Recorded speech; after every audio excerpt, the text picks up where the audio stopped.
அது மட்டும் இல்லாம இந்த பாட்டை பத்தி ரெண்டு விதமா சொல்றாங்க.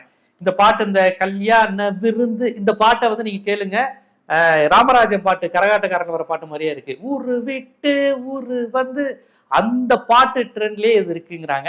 எனக்கு பார்க்கும்போது இது நம்ம சிவா படத்துல வந்து ரஜினி போடுவார்ல, மாப்புல சும்மா முறைக்காத மச்சான் சொன்ன கேளு அப்படிங்கிற மாதிரி வரும்ல, அந்த ட்ரெண்டும் இதுல வர மாதிரி இருக்கு அப்படிங்கிற மாதிரியான விமர்சனங்கள் வருது. நான் சொல்றேன் ரெண்டுமே இந்த பாட்டுல இருக்கு. அந்த ரெண்டு அவரு இளையராஜா கவனிச்சு பாருங்க, என்ன கான்செப்ட் என்ன இன்சிடென்டோ அதுக்கு ஒரு பேசிக் இசை வச்சிருப்பாரு.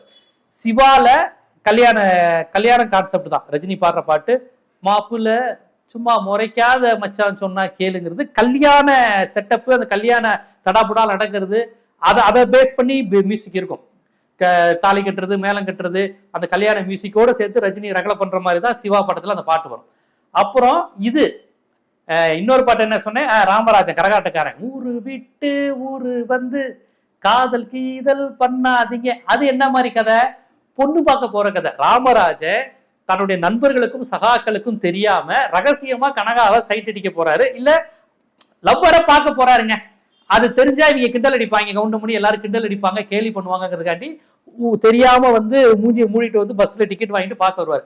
அப்ப இளையராஜாவை நீங்க எப்படி பார்க்கணும்னா, ஒரு கல்யாண கான்செப்ட், கல்யாணம் தொடர்பான காட்சிகள், ஒரு லவ்வரை தெரியாம சைட் அடிக்கிறது, ஊருக்கு தெரியாம தான் லவ்வரை சைட் அடிக்கிறான், தான் பொண்ணை பார்க்க வரான்.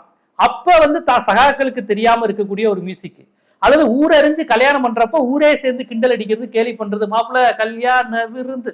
புரியுதுங்களா? இளையராஜாவினுடைய அந்த பேட்டர்னை புரிஞ்சுக்கோங்க.